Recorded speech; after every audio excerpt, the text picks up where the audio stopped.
forming in the ancient seas.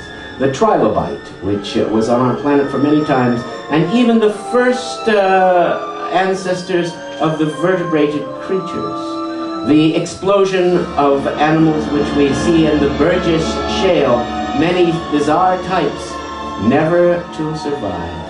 But if we were able to watch evolution take place as we can in this cartoon through the miracle of art, we would see the change occur in an individual like this.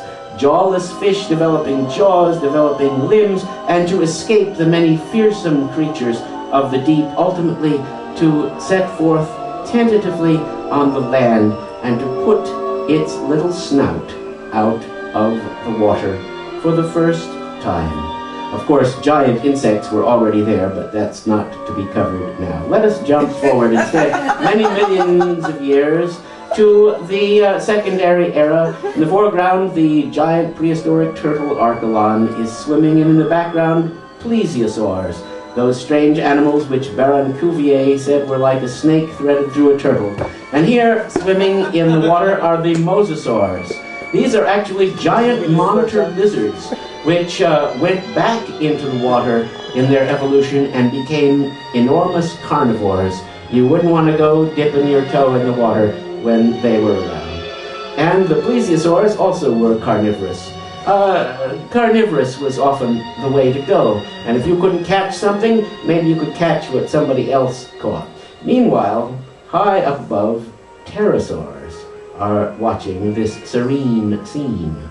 Pterosaurs is more correct than saying pterodactyls. Pterodactyls are an earlier family. These are toothless pteranodons, which their name indicates. They are volant, though. Not only do they glide, but they can fly. What a wonderful thing flight was. Of course, the insects, once again, were already there, long before the vertebrates, but it's more impressive to put these big guys up there than some little bug, even though the bugs at that time were also monstrously large. These are and were bigger, and they skimmed over the oceans which covered the middle of our continent, the Kansas Sea, which was still inhabited by many fearsome subaqueous creatures, which one would ignore only at one's peril, and once again help evolution to progress, though not in a way one would find pleasing it would happen to you. So let's now look at that wonderful place, that steaming prehistoric jungle, with water dripping off the plants, with the leaves, the jungle waiting, throbbing in leafy stillness. And here the primitive gymnosperms, and here also pelycosaurs. This weird-looking creature is one of our ancestors, or close to it. Mammal-like reptiles, the synapsida, who had only one fenestral skull opening, and the dinosaur ancestors too, the diapsida. And it was the world of the dinosaurs, the world of the great inhabitants of all continents, like this little fella, and even like this Proto-Archaeopteryx, which most scientific opinion today says didn't exist, but I say the proof is in the pudding.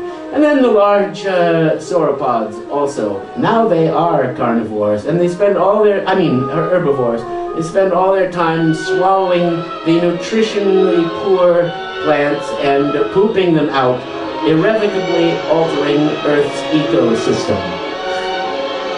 And if you think thousands of these things didn't change the world, you've got another thing coming.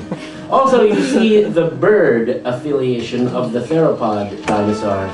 These were also the Saurischans, related to the giant sauropods, but the ancestors of the famous fierce theropods, who we will see later. And the ornithischians, the so-called bird-hipped dinosaurs like the famous Stegosaurus. Small reptiles play in its spikes and plates, you know. There's always room for play here. The Parasaurolophus and his pals. You see some wonderful Mesozoic plants here. It's kind of Eden, isn't it? Paradise. What could be better than a world dominated by dinosaurs? I've always felt this. If only they would return, but I think they've had their day. In fact, their day was far longer than our day will ever be. Dinosaurs lived for many millions of years. Individual creatures lived for many millions of years, while in this stage of our planet's history, the run of 1,000,000 years is incredibly good for a long-lived phenotype. But they seem to be hearing something in the distance which disturbs them, you might notice. When this discordant little sound is heard, they all turn their necks and look into the distance with what approximates worry, because this Eden was not without a serpent, as it were, although not serpentine in form. Now as the rain starts to fall and the storm begins to fall, we see the theropods at the peak of their development. The horrendous Allosaurus or Megalosaurus or whatever the hell it is, it's not clear, is something which makes everyone get out of the way, including pterodactyls like the Ramphorhynchus flying away, and everyone running pell-mell, headlong in flight. But some are just too big and bulbous and lumbering to be able to get away from the agile theropods. That is the way it is. So you can see, even before any thought of a fallen or unfallen world, unfairness was already built into the scheme of things. For one to succeed, another can fail. And even if you give a good account of yourself with your spiked tail, you know how it's going to end in the end, don't you? You know. You have a feeling. And so do they. They're watching. They're happy that they're not facing this particular problem. One might as well surrender to the inevitability of it all. And in fact, the stegosaurs didn't last until the end of the episode. They were just too darn tasty. So much meat on the hoof, despite their elaborate armor, because their armor wasn't really armor. They were decorative doodads to look good to the female. However, that doesn't really help you when a large, hungry carnivore is setting about you. The only graceful thing is to give up the ghost and be with one's ancestors. Well, it happened to the Stegosaurus, and we're all glad it didn't happen to the rest of us. So now let's move on many more millions of years as we leap forward into the future, because there comes a time when the world is not suited to the kind which inhabited it before, when everything was lush and green. And now things are harder, and the devil is going to take the hindmost. Where are those giant forests which used to cover the planet? There aren't very many things like that.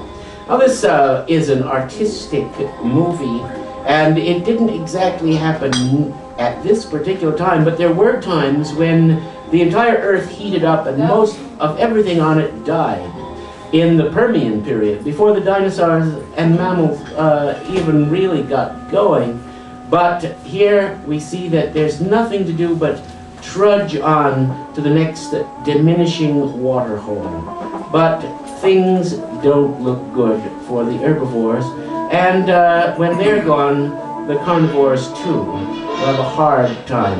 Without the shade of the forest and without the water of the forest, all one can do is participate in the dinosaur death march. I hate going to Burning Man and being in that dust that swirls and blows, that fills the lungs and gets in the eyes and every crevice of the skin, and they hated it too, in their own way. The entire world became Burning Man, or in their experience, Burning Dinosaur, as there was no food and they collapsed, dropping like flies in droves, while others struggled in the hardening mud, tormented by the last opportunistic little carnivores. You've got to be in a in a world that's designed for you, or you simply won't be around. This is why we really have to stop changing our world. We want it to suit us, right? Nobody ever learns anything from history. There goes another big theropod. And there they go, off into the remote desert of Burning Dinosaur, which did not stop. It continued, and it was harsh, and it went on and on.